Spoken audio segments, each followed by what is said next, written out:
아버지, 더 이상은 견딜 수 없을 것 같습니다. 윤민석 일병이 훈련 중 추락사고를 당했습니다. 현재 의식불명 상태입니다. 충청북도 단양의 아침 공기는 늘 차갑습니다.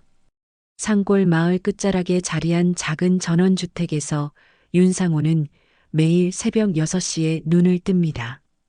68배 나이에도 몸은 여전히 군인처럼 곧습니다. 아버지가 육군 장성이셨던 덕분일까요? 어릴 때부터 몸에 밴 규칙적인 생활은 정년퇴직을 한 지금도 변하지 않았습니다. 방에서 나온 상호는 먼저 화장실로 향합니다. 거울 속 자신의 모습을 보며 면도를 하는 동안 마음 한구석이 무거워집니다. 어젯밤 늦게까지 민석에게 보낼 편지를 쓰다가 잠들었는데 요즘 들어 아들에게 뭘 써야 할지 모르겠습니다. 예전에는 그렇지 않았는데 말입니다. 세수를 마치고 거실로 나온 상호는 식탁 위에 놓인 편지지를 바라봅니다. 어젯밤 반쯤 써놓고 잠든 아들 민석에게 보내는 편지입니다. 매일 쓰는 편지이지만 오늘따라 쓸 말이 떠오르지 않습니다. 아들이 군복무를 시작한 지 벌써 1년 반이 지났는데 요즘 들어 민석의 편지 내용이 예전과 달라졌기 때문입니다. 상호는 부엌에서 커피를 한 잔 내려 마시며 창밖을 바라봅니다. 단양의 산들이 아침 안개에 쌓여 몽환적인 모습을 보이고 있습니다. 이런 평화로운 풍경을 보고 있으면 마음이 차분해지곤 했는데 오늘은 왜인지 그렇지 못합니다. 아들 민석의 마지막 편지가 자꾸 머릿속에 떠오르기 때문입니다. 식탁으로 돌아온 상호는 천천히 의자에 앉아 만년필을 들었습니다. 30년 넘게 고등학교에서 국어를 가르쳤던 그에게 글쓰기는 어려운 일이 아니었지만 아들에게 보내는 편지만큼은 늘 조심스럽습니다. 특히 군대 이야기가 나올 때면 더욱 그렇습니다. 자신도 젊은 시절 군복무를 했지만 요즘 군대는 예전과 많이 다르다고 들었거든요. 민석아, 아버지다. 어제 내가 보낸 편지를 읽었는데 요즘 많이 힘든 것 같구나. 상호는 잠시 펜을 멈추고 지난주에 받은 민석의 편지를 다시 꺼내봅니다. 평소와 다른 민석의 글씨체가 눈에 들어옵니다. 흘려 쓴 듯한 글자들 사이로 아들의 마음이 보이는 것 같습니다.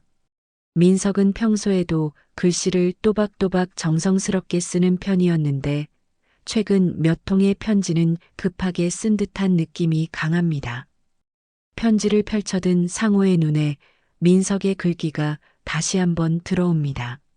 아버지, 자랑스러운 군인이 되고 싶었는데 요즘은 그 말조차 부끄럽습니다. 아버지가 늘 말씀하신 질서와 규율이 여기서는 다른 의미인 것 같습니다. 좋은 선배들도 많지만 그렇지 않은 사람들도 있습니다. 아버지가 말씀하신 군인다운 모습과는 거리가 먼 일들이 많이 일어나고 있어요. 상호는 민석의 편지를 접으며 깊은 한숨을 쉽니다. 아들이 무슨 일을 겪고 있는지 정확히 알 수는 없지만 뭔가 잘못되어 가고 있다는 느낌을 지울 수 없습니다. 하지만 군대라는 곳이 원래 그런 곳이라고 견뎌내야 한다고 말해야 할까요? 아니면 좀 더 구체적으로 무슨 일인지 물어봐야 할까요? 다시 편지지에 펜을 대는 상호의 손이 떨립니다. 평생 원칙과 질서를 강조하며 살아온 자신이지만 아들 앞에서는 그저 걱정 많은 아버지일 뿐입니다. 창밖으로 보이는 단양의 산들이 아침 햇살에 물들어가는 모습을 바라보며 상호는 천천히 글을 이어갑니다. 아들아, 아버지도 젊었을 때 힘든 시절이 있었다. 하지만 그 시간들이 나를 더 단단하게 만들어 주었단다. 내가 지금 겪고 있는 일들도 분명 의미가 있을 거야. 다만 너무 혼자서 끙끙 앓지는 말거라. 아버지가 항상 내 편이라는 걸 잊지 마라. 하지만 쓰고 나서도 뭔가 부족한 느낌입니다. 민석이 진짜 필요로 하는 말이 무엇인지 모르겠습니다. 상호는 편지를 다시 읽어보며 고민에 빠집니다. 이런 말로 아들의 마음이 위로가 될까요? 아니면 오히려 더 답답해 할까요? 시계를 보니 벌써 오전 9시가 넘었습니다. 평소에는 이 시간이면 산책을 나가는데 오늘은 편지 때문에 시간 가는 줄 모르고 앉아 있었네요. 상호는 편지를 마저 완성하기로 합니다. 민서가, 내가 힘들 때마다 아버지도 같이 아프다. 멀리 있어서 직접 도와줄 수 없어 미안하구나. 하지만 내가 올바른 길을 걷고 있다는 건 의심하지 않는다. 우리 민석이는 어려서부터 남을 배려할 줄 아는 착한 아이였으니까. 곧 면회 갈 테니까 그때까지 건강하게 잘 지내거라. 편지를 다 쓰고 난 후에도 상호는 한참을 그 자리에 앉아 있습니다. 40년 가까이 학생들을 가르치면서 수많은 고민을 들어왔지만 정작 자신의 아들 마음은 읽기 어렵습니다. 학교에서는 그렇게 명쾌하게 답을 주던 자신이 아들 앞에서는 이렇게 서툴기만 합니다. 우체통에 편지를 넣고 돌아오는 길, 상호는 문득 민석이 입대하던 날을 떠올립니다. 든든한 체격에 환한 미소를 짓던 아들의 모습이 어제 일처럼 생생합니다. 그때 민석이 한 말이 지금도 귀에 맴돕니다. 아버지, 아버지처럼 멋진 사람이 되어 돌아오겠습니다. 그런 아들이 지금은 왜 그런 편지를 보내는 걸까요? 상호는 집으로 돌아와 민석의 답장을 기다리며 하루를 보냅니다. 저녁 무렵이 되어서야 우편함을 확인하러 나갔지만 오늘도 민석의 편지는 오지 않았습니다. 사흘이 지났지만 민석의 답장은 오지 않았습니다. 상호는 매일 같은 시간에 우체통을 확인하러 나가지만 늘 빈손으로 돌아올 뿐입니다.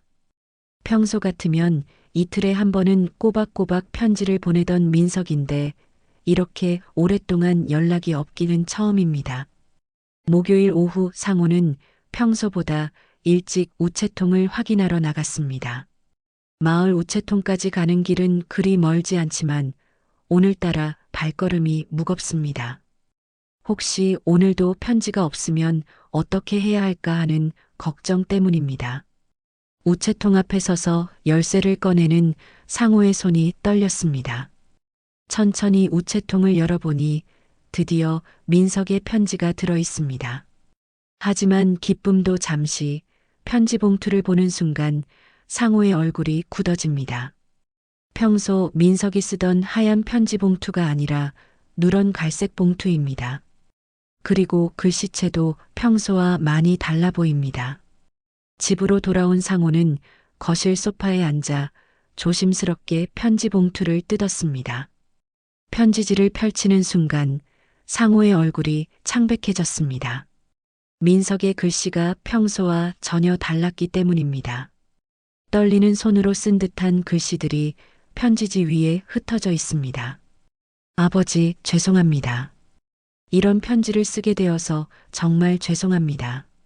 아버지가 그렇게 자랑스러워 하시던 아들이 이런 모습이 되어버렸네요. 저는 더 이상 아버지가 원하시는 군인이 될 수 없을 것 같습니다. 상호는 편지를 읽다가 중간에 멈췄습니다. 가슴이 답답해져서 숨쉬기가 어려워졌거든요. 하지만 계속 읽어야 합니다. 아들이 무슨 일을 겪고 있는지 알아야 하니까요. 매일매일이 지옥 같습니다. 아버지가 말씀하신 군인다운 모습을 찾으려고 노력했지만 여기서는 그런 것들이 오히려 약점이 되는 것 같아요. 착하게 살려고 하면 할수록 더 힘들어집니다. 이제 정말 끝내야겠다는 생각이 듭니다. 상호의 손이 심하게 떨렸습니다. 끝내야겠다는 말이 무슨 뜻인지 알 것 같아서 더욱 무서웠습니다. 아들이 설마 그런 생각을 하고 있는 건 아니겠죠. 상호는 편지를 끝까지 읽어보기로 했습니다. 아버지, 저는 아버지의 아들이 맞나요? 아버지는 항상 올바르게 사시고 정의롭게 사셨는데 저는 왜 이렇게 약한 걸까요? 군대에 와서 보니 제가 얼마나 세상 물정 모르는 바보였는지 알겠어요.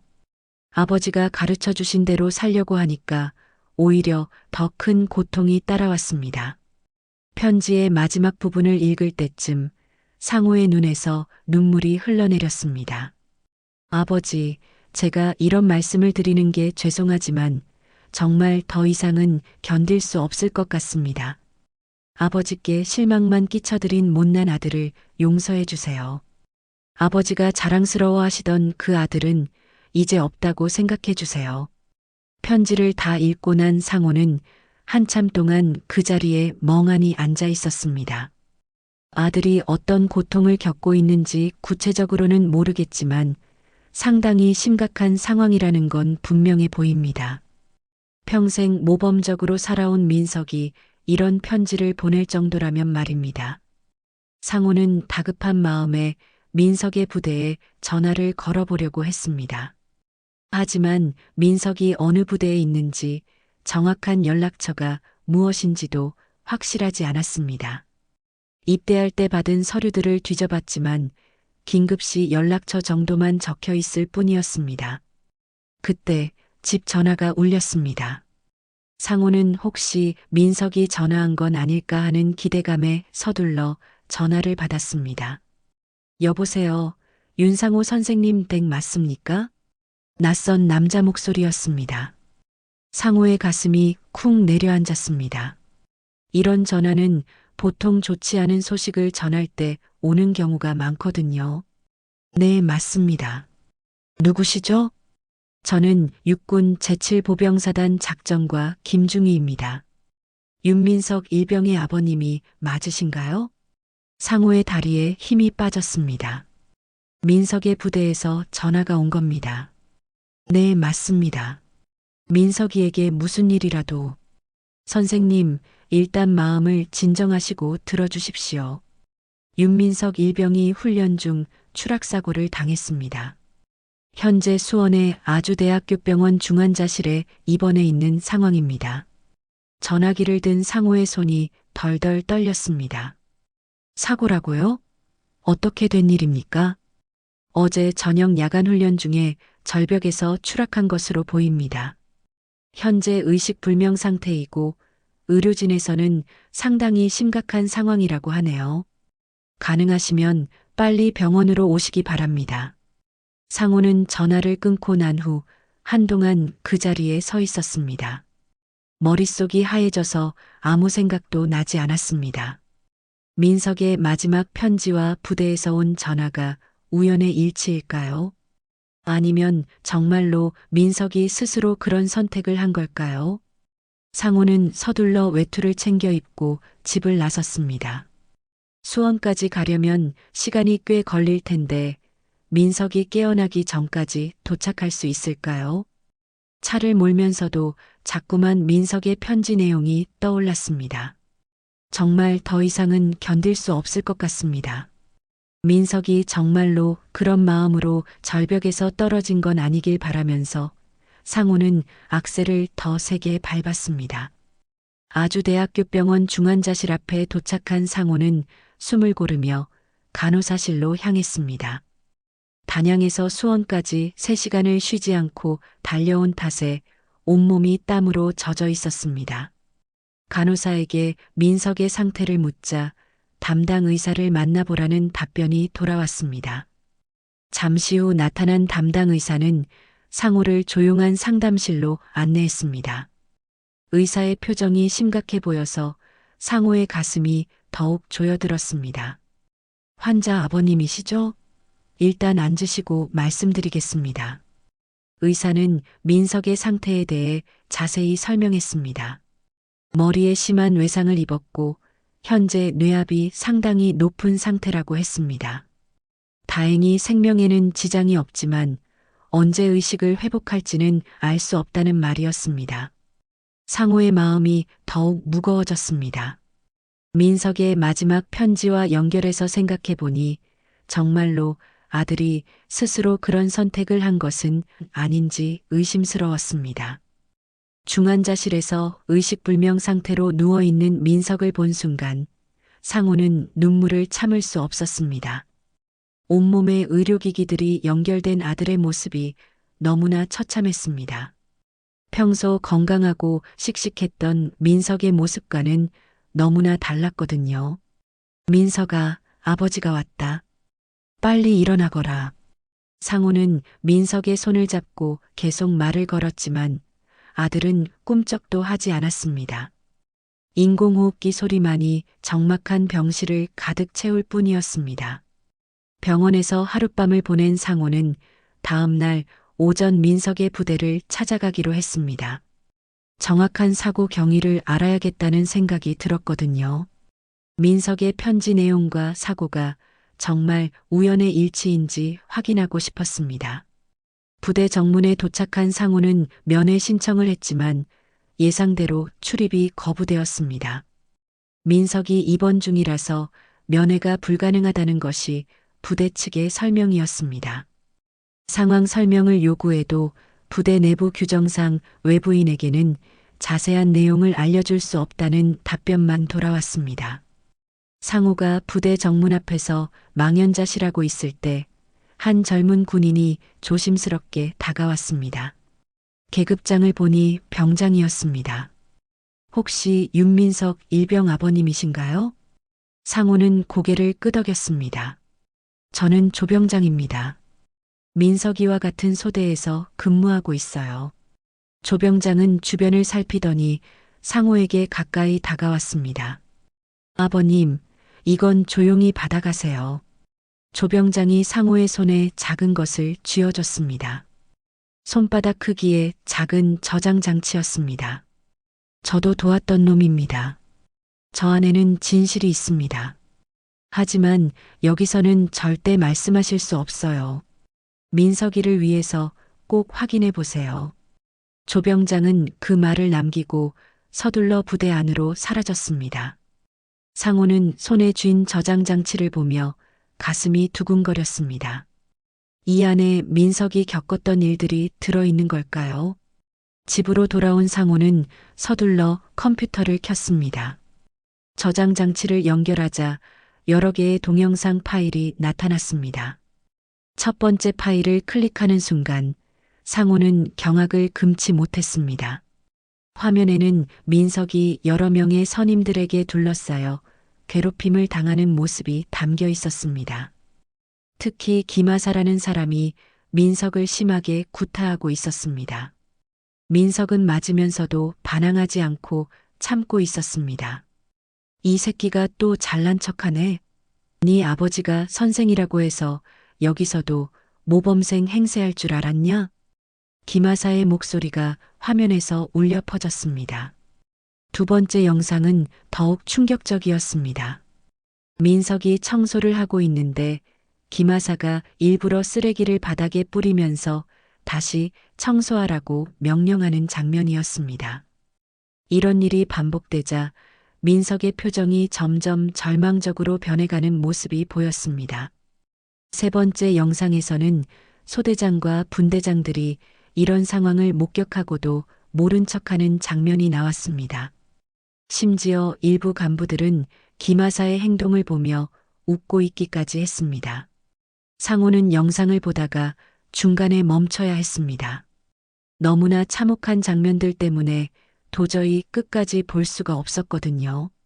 아들이 이런 고통을 혼자서 견뎌왔다는 사실이 믿어지지 않았습니다.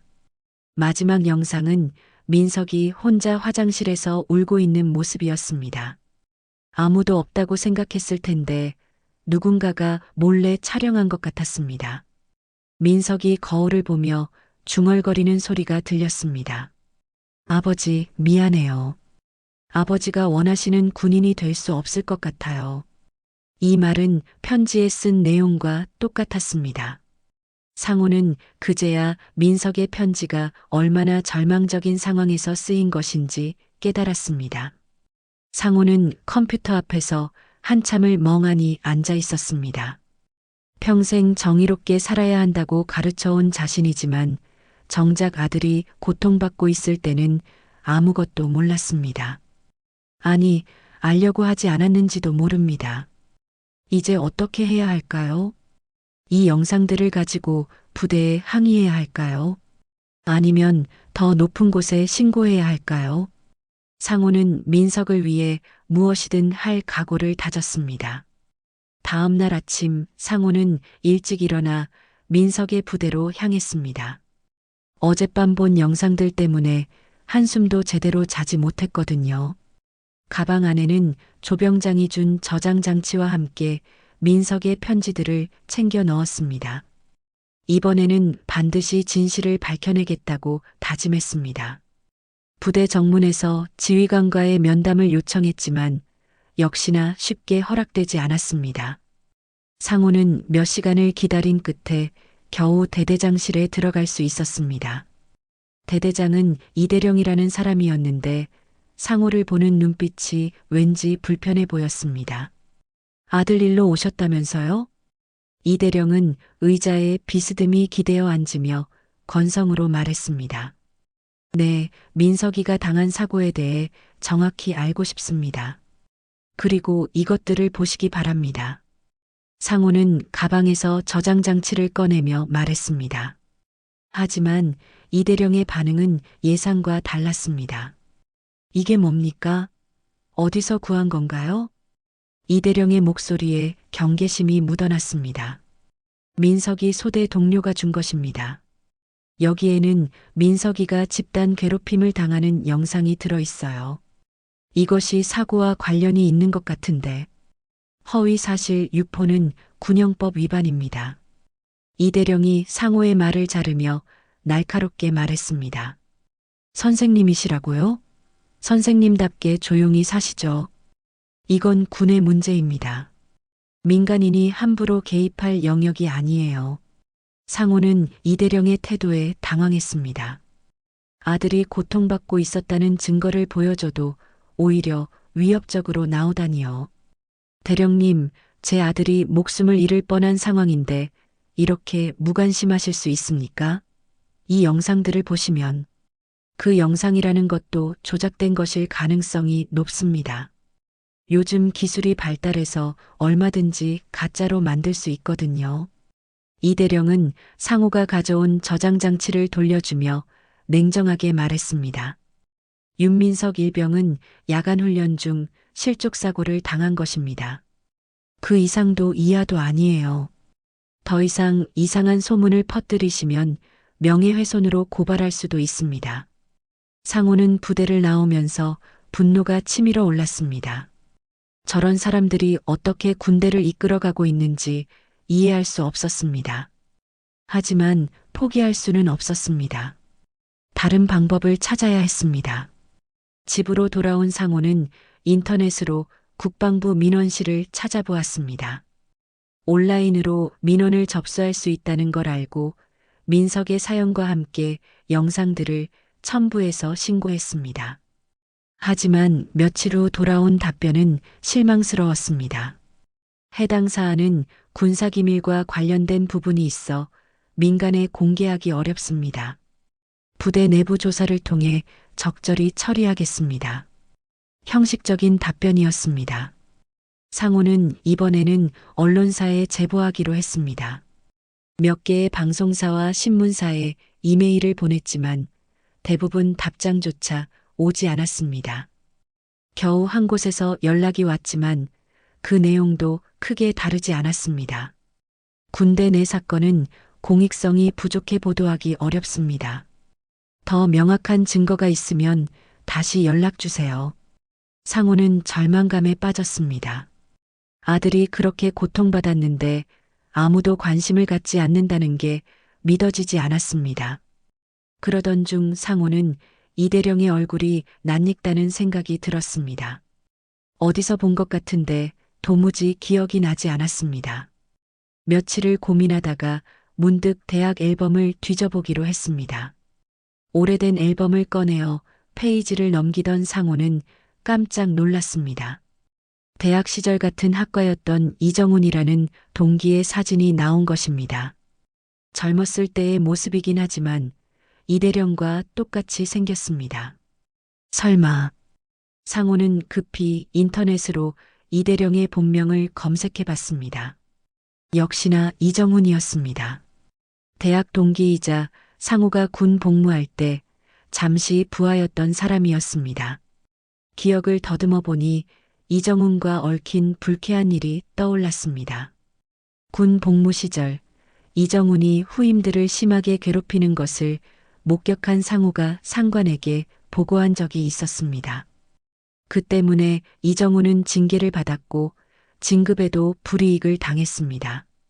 그때 일을 아직도 원한으로 생각하고 있는 건가? 상우는 이제 이대령이 왜 그렇게 적대적으로 나왔는지 이해할 수 있었습니다. 과거의 원한 때문에 민석의 사건을 제대로 처리하지 않으려는 것 같았습니다. 상우는 다시 한번 부대에 찾아가기로 했습니다. 이번에는 이정훈과의 과거 일을 언급하며 대화해 보려고 했습니다. 하지만 이번에는 아예 면담 자체가 거부되었습니다. 대대장님은 바쁘셔서 면담이 불가능합니다. 경비병의 차가운 대답이었습니다. 상우는 부대 정문 앞에서 서성이고 있었습니다. 그때 지난번에 만났던 조병장이 나타났습니다. 조병장은 주변을 살피더니 상우에게 다가와 속삭였습니다. 아버님, 상황이 안 좋습니다. 김하사가 영상이 유출된 걸 알고 난리를 치고 있어요. 조병장이었던 저도 의심받고 있습니다. 그럼 어떻게 해야 하죠? 더 큰 곳에 알려야 해요. 부대 내부로는 절대 해결되지 않을 것 같습니다. 그리고 민석이 상태도 점점 안 좋아지고 있다는 소문이 있어요. 조병장의 말에 상우의 가슴이 철렁 내려앉았습니다. 상우는 집으로 돌아와 어떻게 해야 할지 고민에 빠졌습니다. 모든 곳에서 문을 닫고 있는 상황에서 아들을 위해 무엇을 할 수 있을까요? 이대로 포기할 수는 없었습니다. 병원에서 온 전화는 새벽 3시에 걸려왔습니다. 상우는 깊은 잠에서 깨어나 서둘러 전화를 받았습니다. 담당 의사의 목소리는 무겁고 침통했습니다. 아버님, 병원으로 빨리 오시기 바랍니다. 환자 상태가 급격히 악화되었습니다. 상우는 옷을 제대로 챙겨 입지도 못한 채 차에 올라탔습니다. 어둠 속을 뚫고 달리는 동안 온갖 생각들이 머릿속을 스쳐갔습니다. 민석이 깨어나기를 기다리며 보낸 지난 며칠이 헛된 일이었을까요? 병원에 도착했을 때는 이미 늦었습니다. 중환자실 앞에서 의료진들이 나와 상우를 기다리고 있었습니다. 의사의 표정만 봐도 결과를 알 수 있었습니다. 죄송합니다. 최선을 다했지만 의사의 말이 끝나기도 전에 상우는 주저앉았습니다. 민석이 끝내 깨어나지 못하고 세상을 떠난 것입니다. 22살의 꽃다운 나이의 말입니다. 중환자실에서 마지막으로 민석을 본 상우는 말을 잃었습니다. 평화로운 얼굴로 누워있는 아들을 보니 마치 잠들어 있는 것 같았습니다. 하지만 이제 영원히 눈을 뜨지 못할 잠이었습니다. 민석아, 아버지가 늦었구나. 미안하다. 상우는 민석의 손을 잡고 한참을 울었습니다. 살아있을 때 더 많은 관심을 가져주지 못한 것이 후회되었습니다. 아들이 그렇게 힘들어했는데 왜 몰랐을까요? 장례식장에서 조문객을 맡던 상우에게 부대에서 사람들이 찾아왔습니다. 이대령을 비롯해 몇 명의 간부들이었습니다. 하지만 그들의 모습에서는 진정한 애도의 마음을 찾아볼 수 없었습니다. 유가족분께 깊은 조의를 표합니다. 윤민석 일병은 국가를 위해 복무하다가 순직한 것입니다. 이대령의 말은 형식적이고 차갑게 들렸습니다. 상우는 분노가 치밀어 올랐지만 장례식장에서 소란을 피우고 싶지 않아 참았습니다. 부대에서는 이 사건을 단순 사고사로 처리할 예정입니다. 유가족분께서도 이해해 주시기 바랍니다. 이대령의 말에 상우는 더 이상 참을 수 없었습니다. 단순 사고사라고요? 제 아들이 왜 죽었는지 아십니까? 선생님, 여기서 이런 말씀을 하시면 곤란합니다. 군에서는 이미 조사를 마쳤습니다. 이대령은 여전히 냉정한 태도를 유지했습니다. 상우는 그들이 민석의 죽음을 그저 묻어버리려 한다는 것을 깨달았습니다. 장례를 치른 후 상호는 깊은 절망에 빠졌습니다. 아들을 잃은 슬픔도 컸지만 아무도 진실에 관심을 갖지 않는다는 현실이 더욱 괴로웠습니다. 며칠 동안 집에서 나오지도 않고 지냈습니다. 그러던 어느 날 상호는 문득 결심을 했습니다. 이대로 포기할 수는 없다는 생각이 들었거든요. 민석을 위해서라도 진실을 밝혀내야 했습니다. 상호는 다시 한번 부대를 찾아갔습니다. 이번에는 단순히 항의하러 간 것이 아니었습니다. 더 강력한 방법으로 세상에 알리겠다는 각오를 다지고 간 것입니다. 부대 정문에서 면담을 요청했지만 역시 거부당했습니다. 상호는 부대 주변을 돌아다니며 어떻게 할지 고민했습니다. 그때 눈에 들어온 것은 부대 안쪽에 있는 보급 창고였습니다. 창고 근처에는 각종 기름통들이 쌓여 있었습니다. 상호는 순간적으로 무서운 생각이 떠올랐습니다. 하지만 이제 다른 방법이 없다는 생각이 들었습니다. 상호는 어둠을 틈타 부대 안으로 들어갔습니다. 경비가 허술한 구간을 찾아 담을 넘은 것입니다.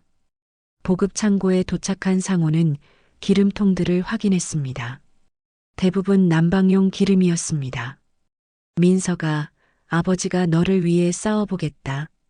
상호는 중얼거리며 기름통 뚜껑을 열었습니다. 그리고 창고 바닥에 기름을 부었습니다. 기름 냄새가 사방에 퍼졌습니다. 라이터를 꺼낸 상호의 손이 떨렸습니다. 정말 이런 일을 해도 되는 걸까요? 하지만 아들의 억울한 죽음을 생각하니 다른 선택이 없다는 생각이 들었습니다. 이제 세상이 알게 될 거다. 상호는 라이터에 불을 붙였습니다. 그 순간 화염이 번개처럼 번져나갔습니다. 예상보다 훨씬 빠르게 불이 번지자 상호는 당황했습니다.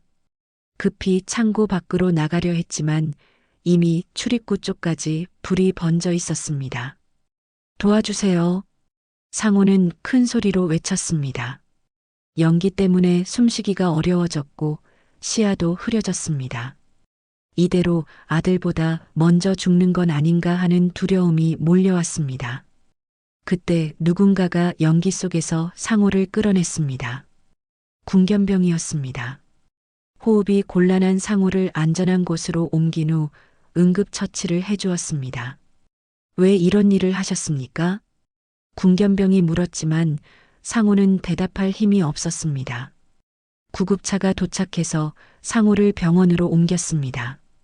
다음 날 아침 뉴스에서는 전직 교사의 극단적 항해 소식이 보도되었습니다. 어젯밤 충청북도 모 부대에서 화재가 발생했습니다. 불을 지른 것은 최근 아들을 잃은 전직 교사로 밝혀졌는데 아들의 사고에 대한 억울함을 호소하려 한 것으로 보입니다. 하지만 뉴스는 상호의 진짜 의도보다는 극단적 행동에만 초점을 맞췄습니다. 사람들은 그저 정신적으로 문제가 있는 사람의 일탈 행동 정도로 받아들였습니다. 병원에서 치료를 받던 상호는 경찰 조사를 받았습니다. 하지만 화재로 인한 재산 피해는 크지 않았고 상호의 특수한 상황을 고려해 구속은 되지 않았습니다. 상호는 병원 침대에 누워 천장을 바라보며 생각했습니다. 이런 극단적인 방법으로도 세상의 관심을 끌지 못했다는 것이 절망스러웠습니다. 민석의 죽음은 그저 묻혀버리는 걸까요? 민석아, 아버지가 무능해서 미안하다. 내 억울함을 풀어주지 못해서 정말 미안하다. 상호는 눈물을 흘리며 중얼거렸습니다. 아들의 시신 앞에서 무릎 꿇고 절규했던 그날이 떠올랐습니다. 나는 아비로서 자격이 없었다. 너한테 원칙만 강요하고 너의 고통은 몰랐다. 상호는 자신을 자책하며 하루하루를 보냈습니다. 하지만 이것으로 끝일까요? 민석의 죽음이 헛되지 않게 하려면 무엇을 해야 할까요? 병원에서 퇴원한 지 일주일이 지났을 때 상호의 휴대폰에 낯선 번호로 전화가 걸려왔습니다. 발신자는 자신을 정은경이라고 소개했습니다. 선생님, 저는 중앙일보 탐사보도팀 정은경 기자입니다. 선생님, 아드님 사건에 대해 취재하고 싶어서 연락드렸어요. 상호는 잠시 말을 잃었습니다. 그동안 언론사들로부터 외면받았는데 이제 와서 기자가 연락을 해온다는 게 믿어지지 않았습니다. 혹시 단양고등학교에서 국어를 가르치신 윤상호 선생님 맞으시죠? 저는 선생님의 제자였습니다.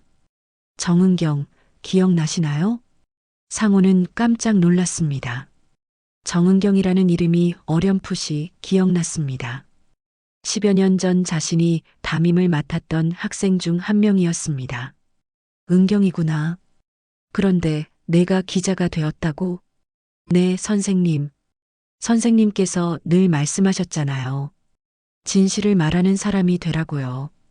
그 말씀 때문에 기자가 되었어요.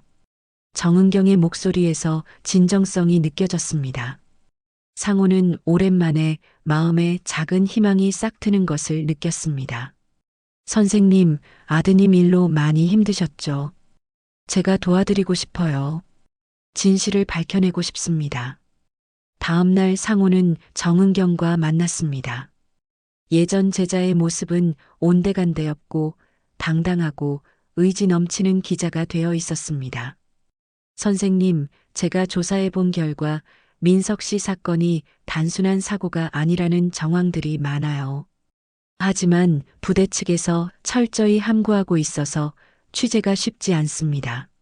상호는 가방에서 조병장이 준 저장 장치를 꺼냈습니다. 이것을 보면 민석이가 어떤 고통을 당했는지 알 수 있을 거야. 정은경은 영상들을 보며 얼굴이 점점 굳어졌습니다. 특히 김하사가 민석을 구타하는 장면에서는 분노를 감추지 못했습니다. 이건 명백한 가혹행위네요. 이런 일이 일상적으로 벌어지고 있었다는 거죠? 그런 것 같아. 그런데 부대에서는 이 모든 걸 덮으려고 하고 있어. 정은경은 영상을 다 본 후 상호를 바라보며 말했습니다. 선생님, 이 사건을 반드시 세상에 알리겠습니다. 민석 씨의 죽음이 헛되지 않도록 하겠어요. 그로부터 며칠 후 놀라운 일이 일어났습니다. 민석의 전우들이 하나둘씩 익명으로 소셜미디어에 증언을 올리기 시작한 것입니다. 상호의 화재 사건이 뉴스에 나간 후 양심의 가책을 느낀 병사들이 용기를 낸 것 같았습니다. 윤민석 일병은 정말 착한 사람이었습니다. 하지만 김하사와 몇몇 선임들이 계속 괴롭혔어요. 간부들도 알고 있었지만 모른 척했습니다. 민석이 형은 마지막 며칠 동안 정말 이상했어요. 계속 죽고 싶다는 말을 했거든요. 그런데 부대에서는 사고라고 하네요.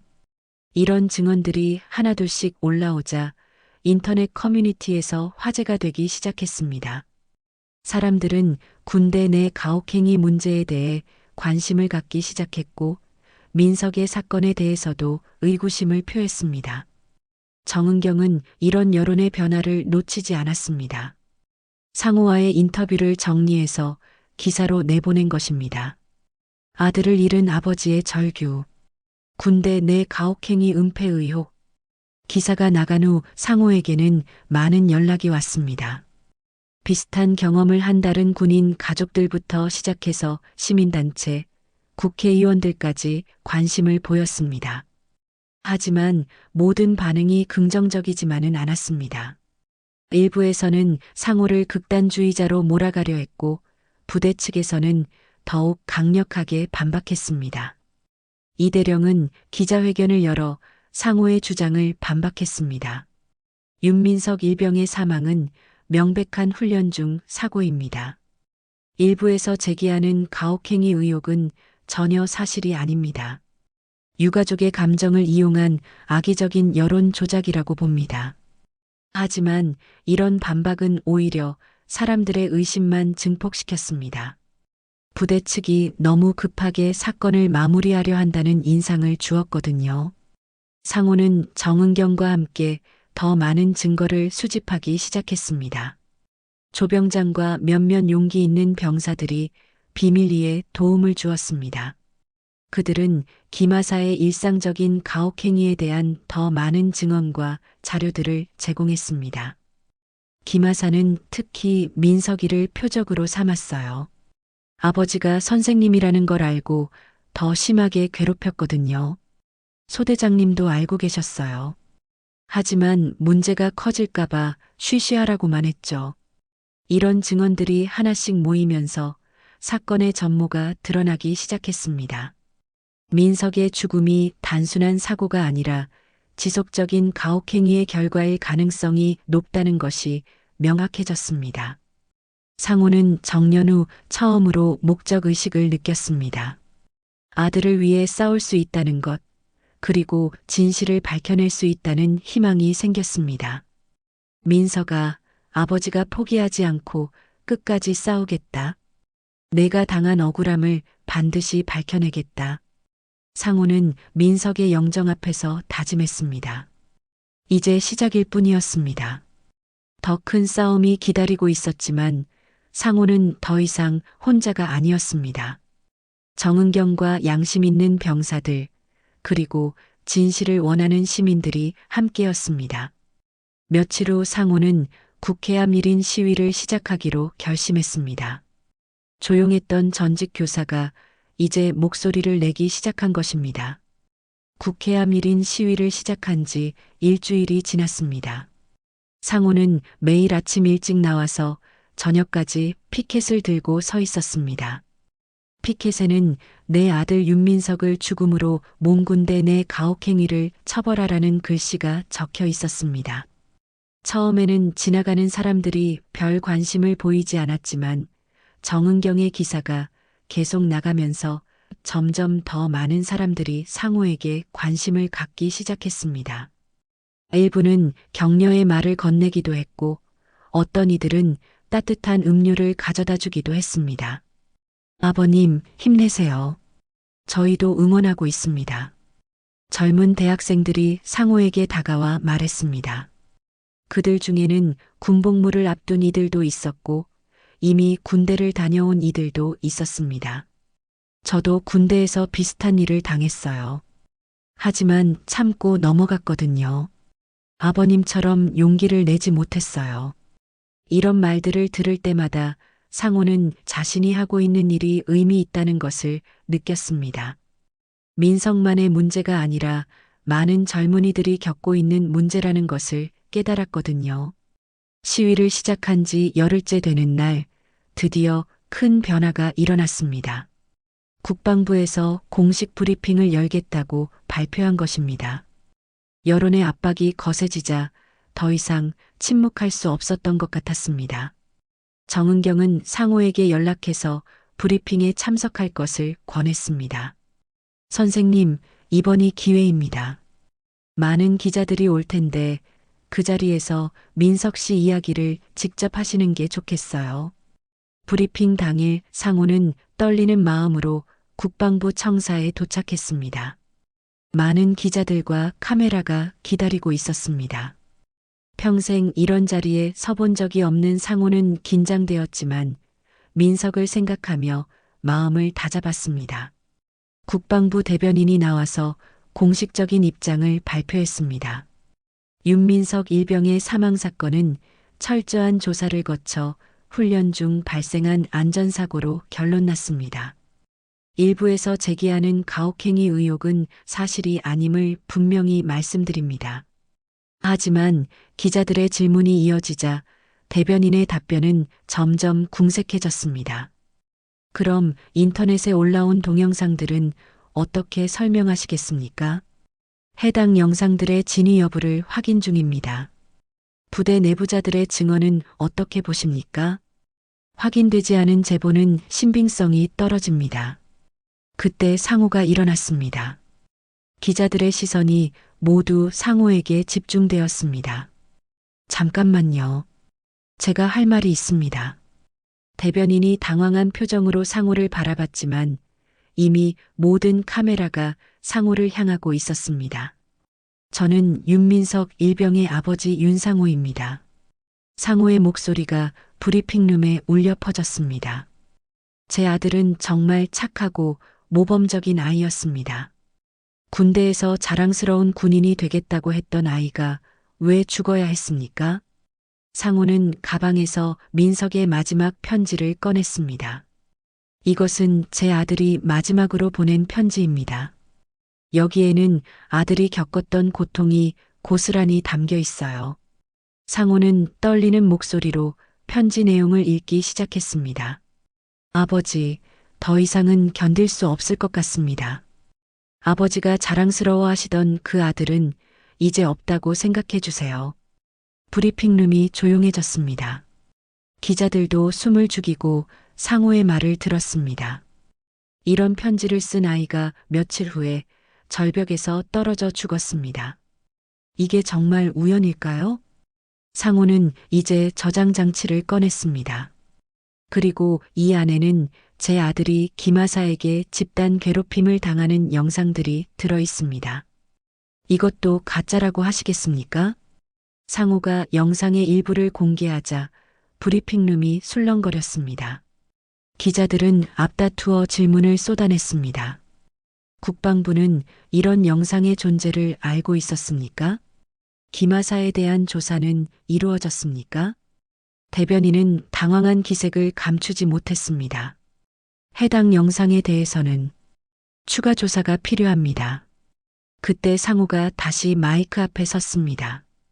저는 평생 정의롭게 살라고 학생들을 가르쳐 왔습니다. 하지만 정작 제 아들이 고통받을 때는 지켜주지 못했어요. 상호의 눈에서 눈물이 흘러내렸습니다. 군은 내 아들의 죽음을 조직적으로 은폐했습니다. 김하사와 이를 방관한 간부들을 처벌하지 않는다면 또 다른 민석이가 생길 것입니다. 상호의 절절한 호소에 브리핑룸의 분위기가 완전히 바뀌었습니다. 기자들은 국방부를 향해 더욱 날카로운 질문들을 퍼부었습니다. 브리핑이 끝난 후 상호는 정은경과 함께 밖으로 나왔습니다. 선생님, 정말 훌륭하셨어요. 이제 국방부도 더 이상 숨길 수 없을 거예요. 실제로 그날 저녁 뉴스는 온통 민석의 사건으로 도배되었습니다. 상호의 브리핑 장면이 반복해서 방송되었고 여론은 완전히 국방부를 향해 돌아섰습니다. 다음 날 아침 상호에게 놀라운 소식이 전해졌습니다. 이대령이 갑자기 사표를 제출했다는 것이었습니다. 그리고 김하사를 비롯한 관련자들이 군 검찰에 송치되었다는 소식도 함께 들려왔습니다. 선생님, 드디어 해냈네요. 정은경이 기뻐하며 상호에게 전화했습니다. 하지만 상호의 마음은 복잡했습니다. 늦었지만 정의가 실현되고 있다는 기쁨과 함께 이미 떠나버린 아들에 대한 그리움이 더욱 깊어졌습니다. 그날 밤 상호는 민석의 영정 앞에 앉아 조용히 말했습니다. 민석아, 이제 내 억울함이 조금씩 풀리고 있다. 아버지가 늦었지만 끝까지 포기하지 않았다. 민석이 세상을 떠난 지 6개월이 지났습니다. 그동안 세상은 많이 변했습니다. 김하사는 군사법원에서 실형을 선고받았고 사건을 은폐하려 했던 간부들도 모두 처벌을 받았습니다. 이대령은 결국 예편하게 되었고 부대 전체가 개편되었습니다. 무엇보다 큰 변화는 국회에서 군인권보호법이 개정된 것이었습니다. 언론에서는 이를 윤민석법이라고 부르기 시작했습니다. 민석의 이름을 딴 법이 만들어진 것입니다. 아버님, 이제 정말 민석 씨의 희생이 헛되지 않게 되었네요. 정은경이 상호를 찾아와 말했습니다. 그동안 정은경은 줄곧 상호 곁에서 도와주었고 이제는 가족같이 가까운 사이가 되었습니다. 그래도 민석이는 돌아오지 않아. 상호의 목소리에는 여전히 슬픔이 묻어 있었습니다. 아무리 정의가 실현되었다고 해도 잃어버린 아들에 대한 그리움은 사라지지 않았거든요. 하지만 이제 다른 젊은이들은 민석 씨 같은 고통을 겪지 않을 거예요. 그것만으로도 충분히 의미 있는 일이라고 생각해요. 정은경의 말이 맞았습니다. 새로 만들어진 법 덕분에 군대 내 가혹행위에 대한 신고 체계가 강화되었고 피해자 보호 제도도 마련되었습니다. 무엇보다 군 간부들의 인식이 많이 바뀌었다는 소식들이 들려왔습니다. 상호는 요즘 새로운 일을 시작했습니다. 단양의 작은 도서관에서 청소년들을 대상으로 글쓰기 교실을 운영하게 된 것입니다. 처음에는 별 관심이 없었지만 민석의 사건 이후 상호의 이야기를 들은 도서관장이 먼저 제안한 일이었습니다. 선생님 같은 분이 아이들을 가르쳐 주시면 정말 좋겠어요. 요즘 아이들에게 진정한 어른의 모습을 보여주고 싶거든요. 처음에는 거절하려 했지만 민석을 생각하며 마음을 바꿨습니다. 아들을 위해 할 수 있는 마지막 일이라는 생각이 들었거든요. 글쓰기 교실에 오는 아이들은 대부분 고등학생들이었습니다. 처음에는 조심스러워했지만 시간이 지나면서 상호에게 마음을 열기 시작했습니다. 선생님, 정말로 군대가 무서워요. 저도 몇 년 후에는 가야 하는데. 한 남학생이 조심스럽게 말했습니다. 괜찮다. 이제는 예전과 다를 거야. 그리고 무엇보다 중요한 건 너희들이 올바른 생각을 갖고 있는 것이야. 상호는 아이들에게 민석의 이야기를 들려주었습니다. 단순히 슬픈 이야기가 아니라 정의를 위해 싸우는 것의 중요성에 대해 말했습니다. 진짜 강함이라는 건 남을 괴롭히는 게 아니야. 옳지 않은 일 앞에서 목소리를 내는 것, 약한 사람을 도와주는 것이 진짜 강함이란다. 아이들은 상호의 말을 진지하게 들었습니다. 그 중에는 눈물을 흘리는 아이들도 있었습니다. 어느 날 글쓰기 교실이 끝난 후 한 여학생이 상호에게 다가왔습니다. 선생님, 저도 민석 형처럼 용기 있는 사람이 되고 싶어요. 어떻게 하면 될까요? 상호는 그 아이를 보며 민석이 떠올랐습니다. 민석도 그 나이에는 그런 질문을 했었거든요. 용기라는 건 거창한 게 아니야. 작은 일에서부터 시작하는 거란다. 친구가 괴롭힘을 당할 때 도와주는 것, 잘못된 일을 보면 외면하지 않는 것부터 시작하면 돼. 집으로 돌아온 상호는 민석의 방에 들어갔습니다. 민석이 떠난 후에도 방은 그대로 보존하고 있었습니다. 책상 위에는 민석이 쓰던 일기장이 놓여 있었습니다. 상호는 서랍에서 편지지를 꺼내 펜을 들었습니다. 오랜만에 민석에게 편지를 쓰려고 했습니다. 민석아, 아버지다. 내가 떠난 지 벌써 6개월이 지났구나. 그동안 아버지는 내가 못다한 일들을 대신 해보려고 노력했어. 상호의 눈에서 눈물이 떨어져 편지지를 적셨습니다. 내 희생 덕분에 많은 것들이 바뀌었다. 이제 다른 젊은이들은 너처럼 고통받지 않을 거야. 내가 꿈꾸던 정의로운 세상에 한 걸음 더 가까워진 것 같아. 편지를 쓰면서 상호는 민석의 목소리가 들리는 것 같았습니다.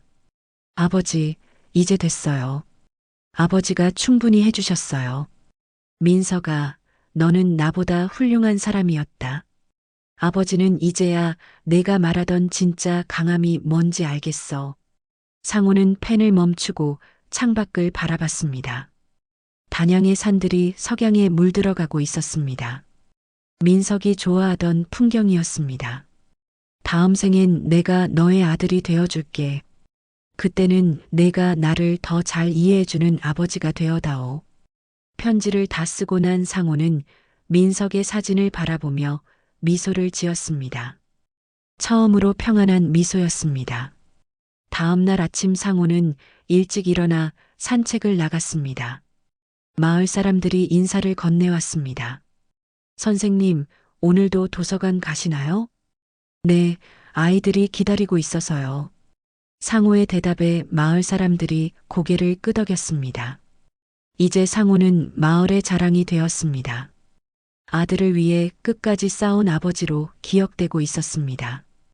도서관에 도착한 상호는 오늘도 아이들을 맞을 준비를 했습니다. 민석이 못다 이룬 꿈을 이 아이들이 대신 이루어 주기를 바라면서 말입니다. 창밖으로 따뜻한 봄 햇살이 들어왔습니다. 새로운 계절이 시작되고 있었습니다. 민석은 비록 이 세상에 없지만 민석이 남긴 것들은 계속해서 세상을 더 나은 곳으로 만들어가고 있었습니다.